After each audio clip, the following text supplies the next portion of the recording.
Well, Karin Gardes is Chief Operating Officer and Acting Executive Director of Stockholm International Water Institute.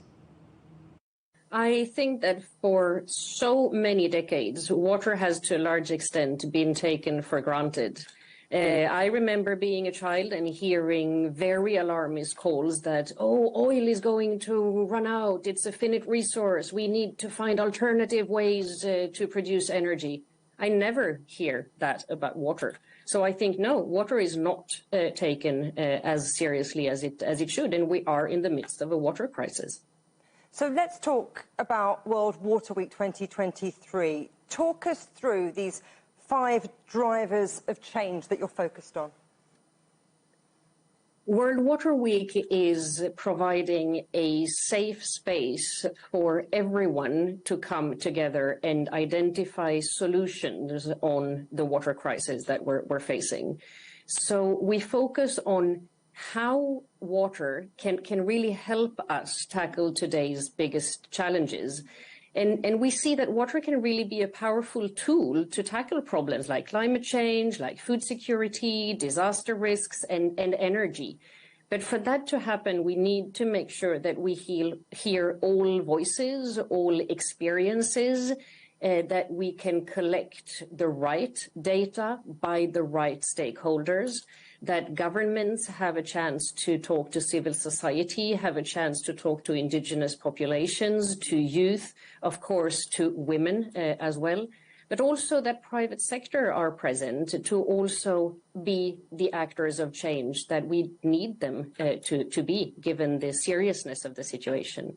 So World Water Week is looking at innovations, it's looking at data and information, it is looking at all of those interlinkages between water and the other sectors.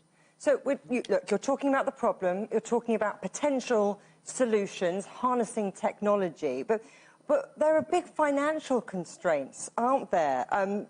To what extent do you think that money is going to be the biggest obstacle when it comes to solving global water problems?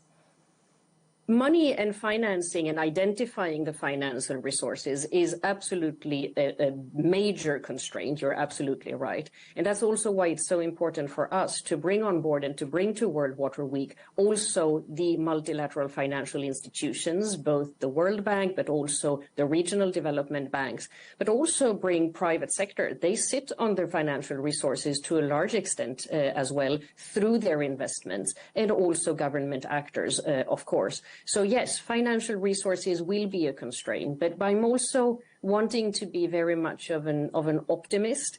And I think that when we talk about innovation, we need to understand innovation can be broader than technological inventions that require maybe major financial investments. It's equally important that we promote and push for innovative thinking. So really here, combining, let's say, the hardware of the water sector with more the software, the thinking, the inclusive societies that address water. And that innovation, that way of thinking new ways of tackling a problem in a different way doesn't always require the massive financial resources that are today a constraint.